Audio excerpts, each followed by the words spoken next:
I always understood that if I followed my heart, I would be in the right place. And when I left, and I say this very respectfully, Matthew McConaughey writes a book, Green Lights, says the quickest way to know who you are is to find out who you're not. And so for me, again, leading with purpose, understanding who I am, that's always been my driving force. And I've accomplished what I've accomplished, and I am where I am because of that, staying true to myself. Welcome to the Secrets to Abundant Living podcast. Your guide on this journey is Amy Sylvis, ready to unlock the keys to a life of true abundance.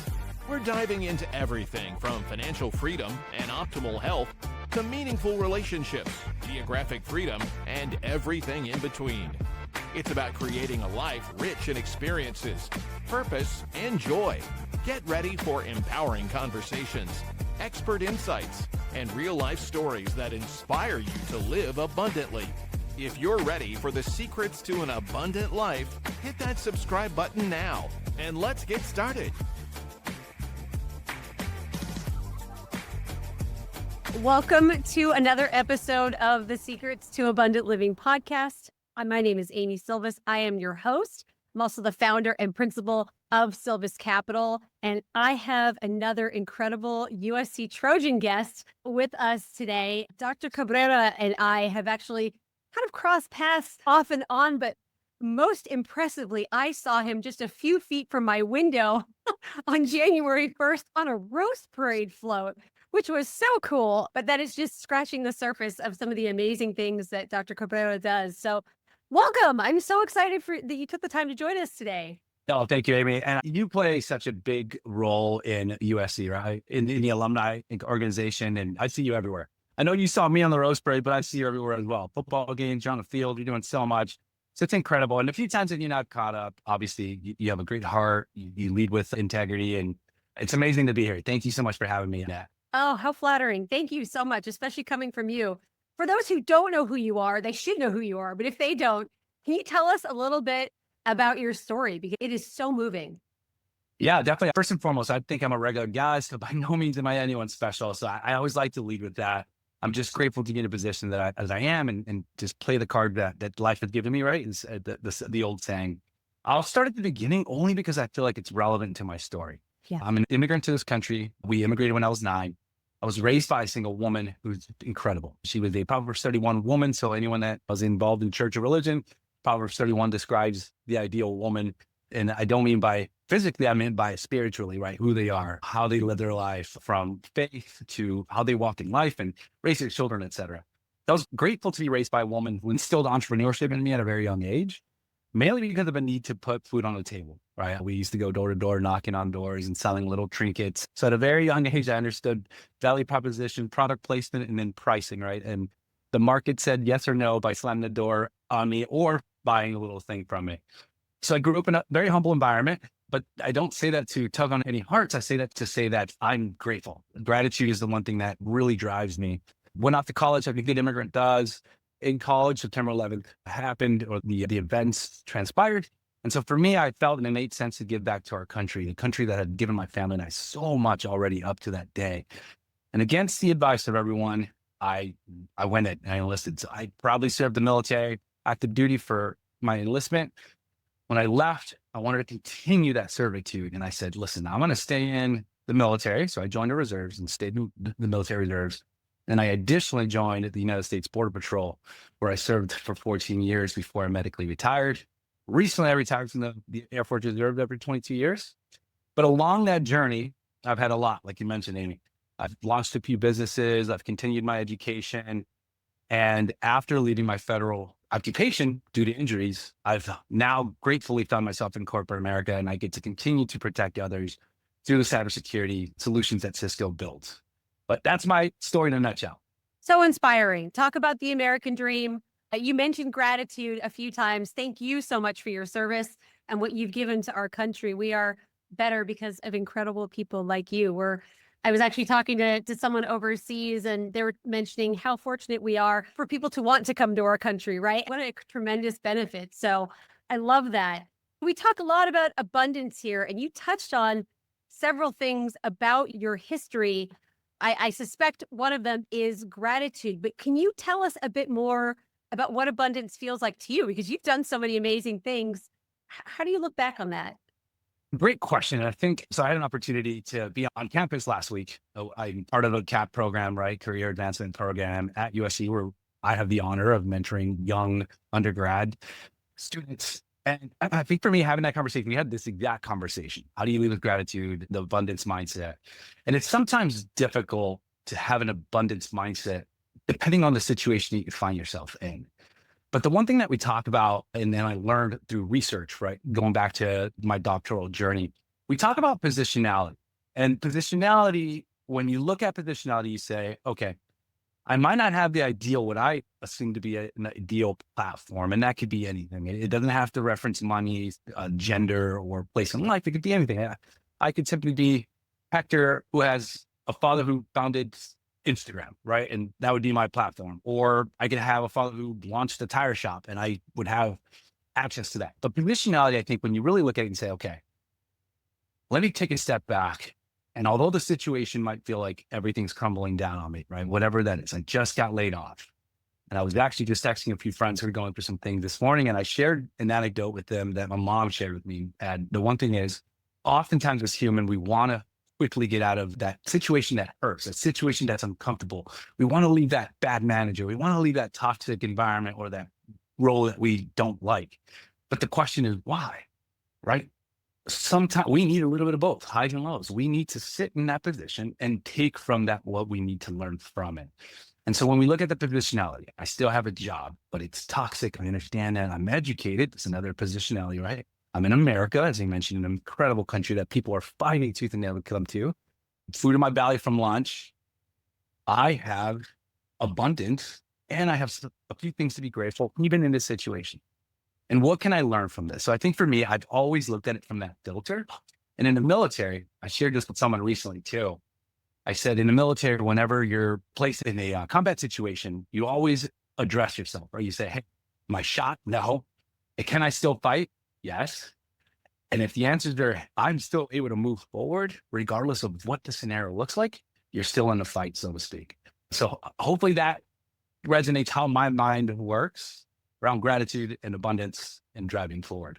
Incredible. Incredible. What I heard you say is that you get to choose what you focus your mind on, because there's so much in this world that we can't change, right? It's hard to admit, but if you like control, it might be a tough thing to digest.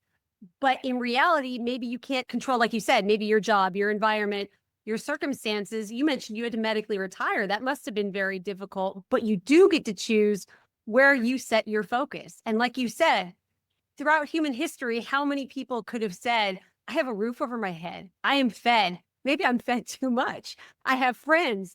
I have 2 pennies to rub together. There's a lot we can focus our brains on to be grateful. And that can really change so much about our life. We can create our own abundance. That's what I heard you say. I don't know if that That's exactly what I said. That's summary. exactly what I said. Yes. That's a great summary. No, that is exactly what I meant. That is such an incredible perspective, because it gives us more of the ability to create what we want in our life, rather than having to rely on circumstances or other people to be just right to find what we want. I would imagine that attitude has served you tremendously, because being in the military, I'm sure, was not easy. I think you mentioned, if memory serves, you were commuting to USC from San Diego, I think, for what? Yes. Not an easy commute. For those who don't know, USC is in downtown LA. San Diego is maybe 120, 150 miles away, but that can be a 3-4 hour drive. Depending on the time and day, yes. Yeah. So yeah, how has this played a role in those tough situations? I think I know the answer, but I'd just love to hear you articulate it. So you meant like how my mindset and thought process. Yes, absolutely. In some of those difficult times. I think I say this. So one of my ventures, right, that I've had to pass was fitness. And I always said, if you wake up and you build a goal on emotions are fleeting. You have to tie it to something concrete, something passionate, something that you believe in truly. And when I met with my clients, I often say, after 2 or 3 weeks, I'd say, hey, you know what? Let me give you your money back, because I'm doing you a disservice. And I think you should go back to the drawing board and truly identify why you want to transform your body or achieve a certain look or fitness level. I always say the same thing with myself, right? The purpose, leading with purpose. what is my intention for going to USC? And if it's based on superficial things, right, for my resume or for my LinkedIn profile, or so that I can have a conversation with someone and say I went to an elite school, if those are the foundation of your why, when you have those hard times, right? When you get a flat tire on the road, when you have to adjust your schedule and commit to years of commuting back and forth, you're going to quickly realize, I don't want to do this anymore, and potentially stop doing what you're doing. But when it's connected to you, right? For me, you asked why. I'm all about generational change. I don't have children myself, but I have nephews and nieces, and even beyond them. I always post on LinkedIn or anywhere I share on social media. I say, I hope my post or this conversation or this podcast touches even one person. I hope I inspire one person through my journey. And so for me, that's truly the driving force. Nothing that I'm doing is for me in reality. Yes, I have a mission, I have a goal, and these are tools that are going to help me get there. But when we're gone, the legacy we leave behind is truly what matters and truly what helps you live forever. And so for me, I want to make sure that one, I affect generational change in my immediate family, and two, that I affect change in people that I meet along my journey so that they can continue to reciprocate and pay it forward. And so that's really my driving force. And I connected it to my purpose. And again, saying, hey, find the purpose, attach it to something concrete and not something emotional based. What I heard too is this isn't just about you. This is above and beyond you. So I don't know how you feel, but I feel like we're taught in culture to focus on ourselves, make sure we're happy, make sure we have all the things. But I love this longer view of this isn't just about you. You see the people in your family, just whoever you might be able to help. You could be that influence. You could be that one that really changes somebody's life. So yeah, that's really powerful. We talk a lot about our why we do something, and how powerful for it to be tied to others, because secret time, when we decide to care for others, that actually brings us a lot of hope and a lot of satisfaction, right? We're designed that way to be happiest when we're caring about others. Yeah. And I love that as you're speaking, I thought of something this week, and it's funny you say that, and I haven't mentioned this to anyone. I have a few friends, Travis, who also went through the doctoral programs, written a few books, and Travis Hearn, he says, hey, Hector, when are you going to write a book, right? You're one of my old professors. Hector, you got to write a book. My best friend, you got to write a book. And it's not a book. So I said, hey, no one wants to read a book about Hector. I don't want to write a book about Hector. I want to write a book that can help people. Mm-hmm. And so this weekend, it hit me. We were up snowboarding, and I thought, okay, out of nowhere, right? I had ADHD. So for me, my brain goes a million miles an hour. Even when I'm snowboarding, I'm thinking about something from work, or I had to not die going down the mountain. And I thought, oh my gosh, the title of the book is going to be The Transition. And for me, I thought, gosh, I've had so many transitions in life, from military, from law enforcement, from being a student, being an immigrant. You just have so many transitions in life. And I think for me, I said, it doesn't only have to necessarily apply to a law enforcement, first responder, or a military person, because we see that often, right? Right. There's a nonprofit in Los Angeles called MDP, Merging Vets and Players. And what he does, and again, this is just how my brain worked, right? For this book, he works with tier 1 athletes like NFL players, former NBA players, MLB players who have left, and they're shedding an identity, and now they're lost and they've gone down bad roads, and he connects them with veterans who equally had that. But I think to myself, what's out there for the non-military, non-athletes, right? Just people in corporate America, everyday people who you've seen the layoffs in tech, you've seen a lot of the things that are happening, you've seen the current workforce dynamics, people coming out of a marriage, there's transition in everything. So I think for me, my goal in sharing that, and that you mentioned, there's something that in my life is prevalent, and it's change, it's transition, it's evolving. And I think a lot of us need help with that, because to your point, we talked about focus on you, work on you, focus on you, work on you. But take a step back and say, wait a minute, let's talk about the things that are happening to you. Let's dissect, let's unpack those things, because you're not alone. You're not the only one. And so let's look at a plethora of people that are going through the same thing. How are they reacting? It's okay. Have some grace. I always say, sit in the mud, enjoy it. The view's probably great. Right. And so oftentimes we're, again, quick to get out of a situation, call your friend, hey, I'm going through this thing. And then your friend does instinctively what you just said right now. Let me help Hector get out of the mud. No. Let me sit in the mud. And as I think Simon Sinek said it, come sit in the mud with me. Let's just sit here. Let's talk. Let's enjoy this moment, right? And then a day, 2 days, a week, however long you need, get up and start that transition. So that's another like thought process that I have for myself. Have you ever thought about having multiple streams of income? Instead of relying on just one stream of income where you're trading your time for money, how would you like to free up more of your time and live a more abundant life? As a listener of the show, you're invited to attend one of our upcoming trainings where I'll give you an inside look into how you can add passive income and get all the other perks of recession-resistant real estate investing without the headaches of being a landlord. I'll also be sharing some hidden mistakes to avoid and the criteria I personally look for when evaluating potential investment opportunities. To reserve your seat for free, go to sylviscapital.com/webinar. Again, that special link to reserve your seat for free is sylviscapital.com/webinar. I look forward to seeing you on the training. And now back to the show.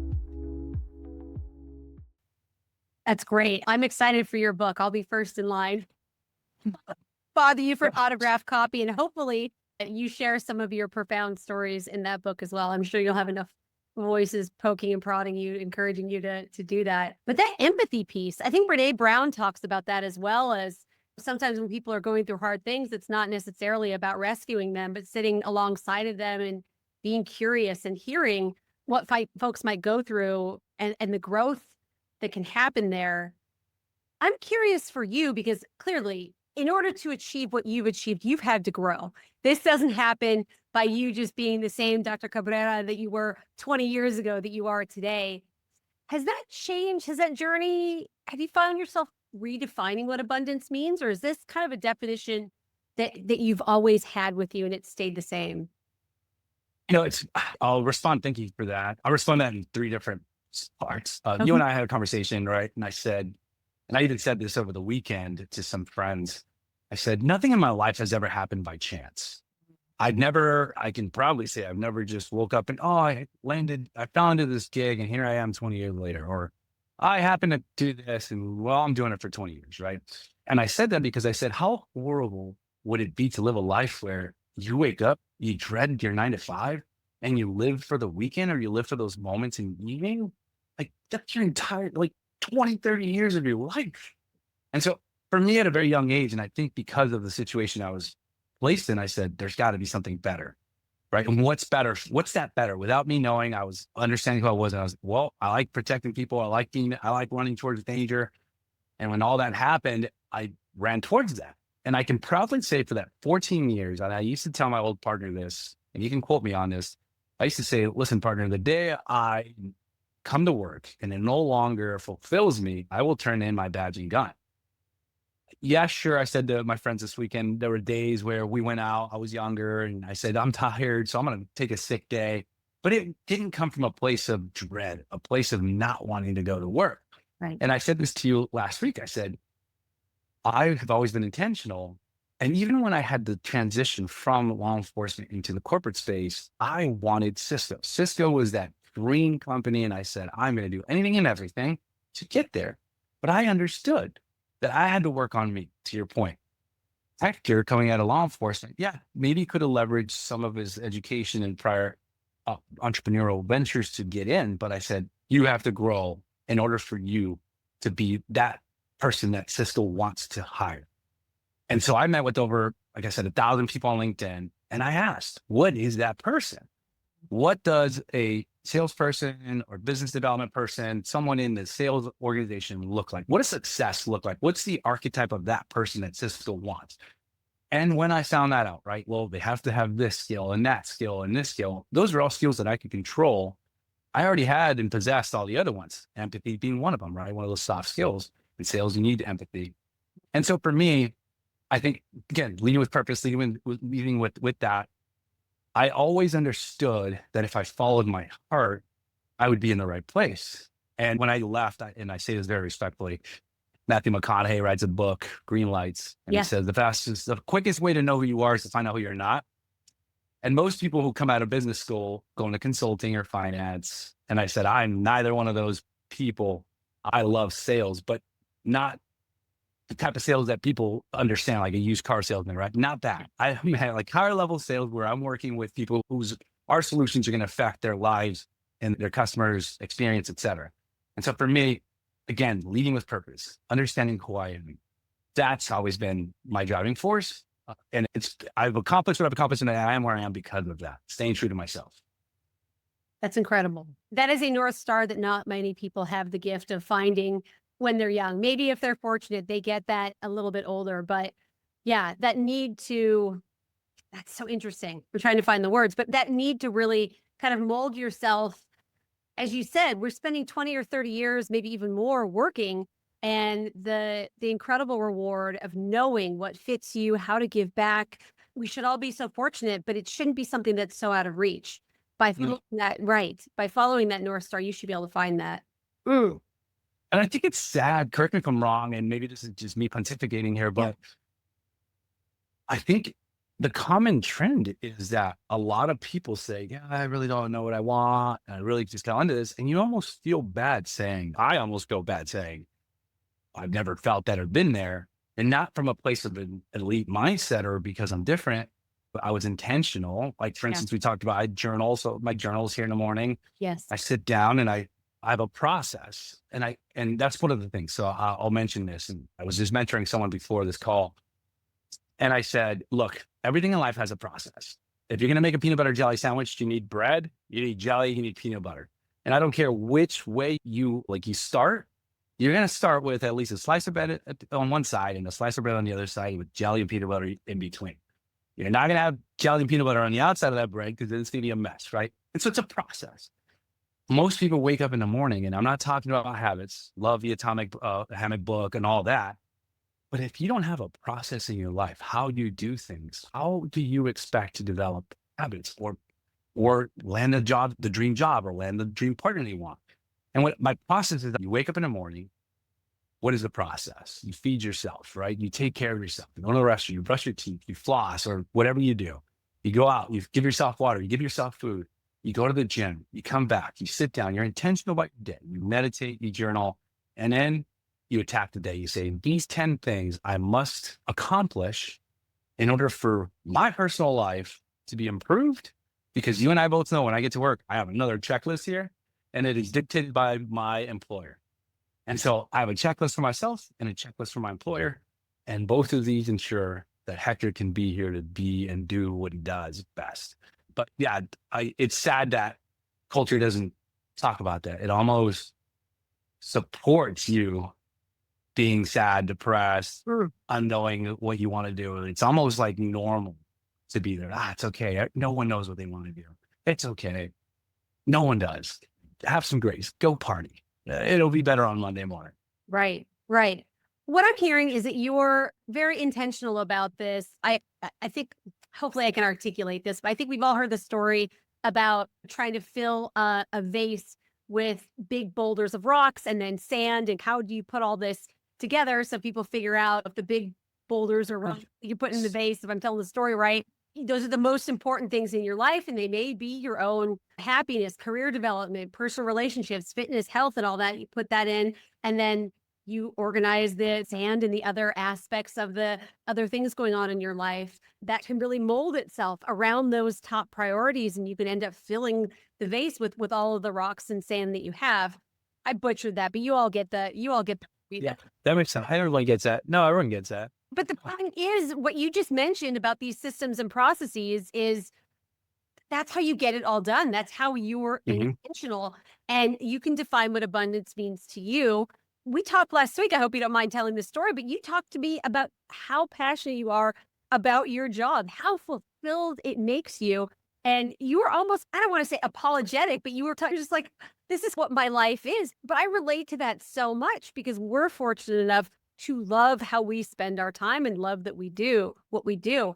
So I love that you show people that this is possible. You were snowboarding, like you said. I know you live in San Diego. You do all sorts of great things, but what you're doing on a day-to-day basis is abundance to you. And it just happens to be your career. I just find so much energy from that.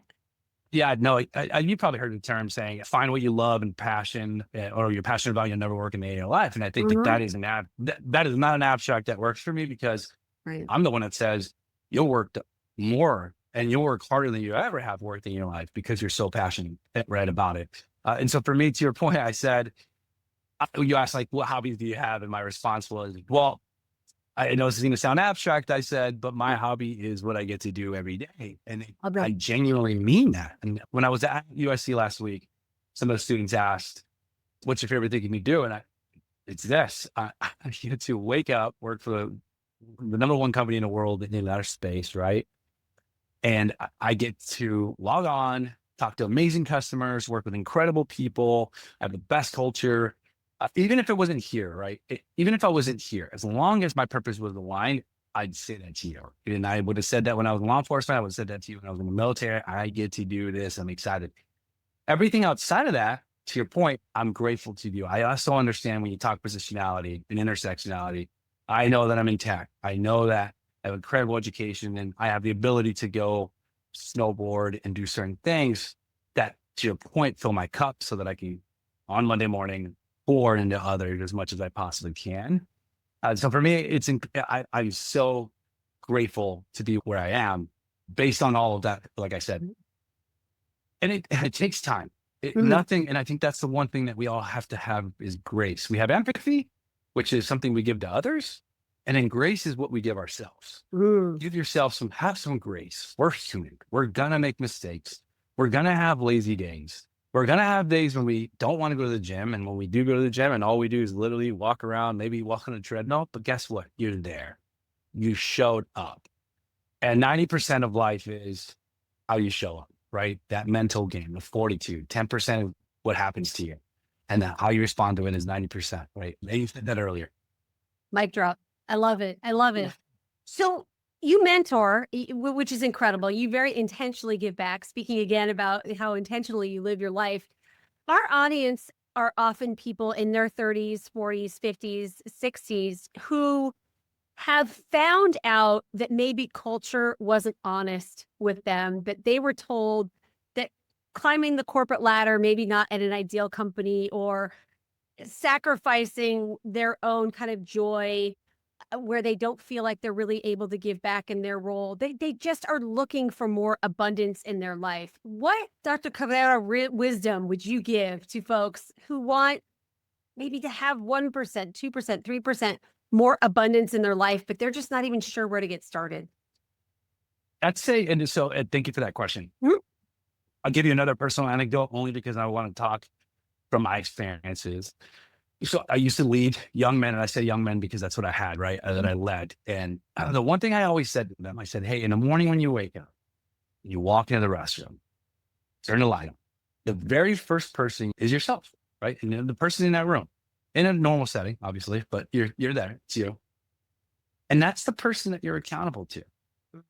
And the one thing that we do, and you just said this, when I ask someone, hey, how's your day or what's happening? 9 times out of 10, they talk about their problems, which is fine. We all have problems.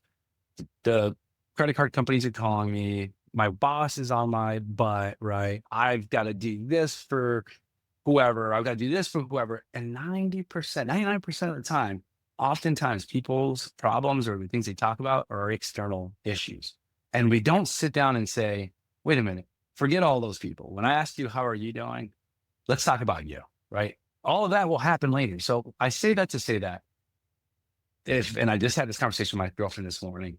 I said, look, we can't control what's happening in your business or what you're doing, but what we can control is how you're feeling. How are you? I want you to feel pretty. So go get your nails done today. Go get your hair done. Go do your thing because I want you yourself to look in the mirror and feel proud of yourself and happy, right? Whatever that takes. For me, it's having a hair done, my haircut every week. And so if you can look at yourself in the mirror and say, I'm accountable to myself by putting the right nutrients into my body, by getting the right proper sleep, by having the correct friends in my circle, Mm. by having mentors in my life that are going to help me root me on and move me forward, everything else in life will work itself out as long as you continue to apply those principles, right? And so I say that to those older people, and I had this conversation. I said, there's something I identified in my dissertation. I said it's the immigrant mentality. And what it means and what it translates into this is that it doesn't have to be an immigrant. It could be a test subject that you throw into, like, let's just say you have a garden full of rabbits, right? And then you throw a puppy into the mix. What the rabbits are used to in the normal structure of that garden, the puppy's not going to understand. So the puppy's going to have a blast. It's going to run around. It's going to eat flowers. It doesn't mind that there's a bee flying around because they have no idea it exists. And these rabbits are going to look at it like, oh my gosh, this crazy puppy. What are you doing? The acorn drops, whatever it is, the squirrel comes down and grabs it. We stay out of the way. And this is how things work. And so I say that to say that one of the greatest gifts is coming into a situation and not knowing any social ceilings, any barriers that exist, or any expectations from an outside influence, right? And so I think if you took a step back, your 60s, 50s, 40s, say, what is influencing you right now? Is it your parents? Is it the society? Is it the corporate norm? Are they saying no? Well, if they're saying no, I say you say yes or ask why. And then go push it, right? And say, I was just talking to a military member that's getting out of the military, he's never been in sales, and he's interviewing for what we call enterprise. Enterprise is like level 1. And he said, a bunch of my friends are saying, oh, you'll never land enterprise. Oh, why are you even going for that? You should start here. And I said to him, I said, Calvin, I'm glad that you're pushing for enterprise and he's doing great in the interview process. And I said, I love that. Don't listen to what those people are saying. Understand yourself. Understand that you have the skills. Yeah, you don't have the experience, but that'll come. You have everything else that is required for you to be successful in that role. And all you need is one person, the hiring manager, whoever it is, to take a chance on you. And the rest is history. And so that's what I say to those people. Wake up, look at yourself in the mirror, make sure you're fine, and don't listen to the no's, right? And the social construct that exists. Wow. Listeners, are you like me? You can't wait for this book? I can't wait for this. It's amazing. Wow. What a special episode this has been. I'm so grateful for your time. And where can folks get a hold of you if they're interested in learning more, having a conversation, or just some of your wisdom? I'm pretty active on LinkedIn these days. I had to limit my social media, I guess my social media platforms, just for the sake of having more time. So LinkedIn, I'm pretty active there. But then also, Amy, I always welcome people to go to LinkedIn, find me on LinkedIn. There's a little calendar on there. Drop 30 minutes on my calendar. Love to meet with people and help. So if you want to just talk anything, want to talk business, want to talk education, want to talk Cisco, whatever it is you want to talk, let's jump on. Would love to be a good Samaritan on your journey. Gosh, how generous. That's really incredible. Well, thank you again so much for your service, for your wisdom, for being an amazing Trojan. You're what on this Trojan network. So I say fight on. Yes. Yeah, wishing you all the best and can't wait to see how your career goes and how else you make such a big difference in the world. Really appreciate your time. Thank you so much for having me. It means a lot, Amy. This was great. All right, everyone, have an amazing day. We look forward to seeing you on the next episode. Thank you for joining us on another episode of the Secrets to Abundant Living podcast. We hope you found inspiration and valuable insights that will empower you on your journey towards abundance. If you enjoyed today's episode, don't forget to subscribe, rate, and leave a review. Your feedback means the world to us, and it helps others discover the secrets to an abundant life too. Stay connected with us on LinkedIn, Amy Sylvis. Keep striving for your goals, nurturing your relationships, and embracing the adventure that is life. Until next time, we wish you an abundantly fulfilling day.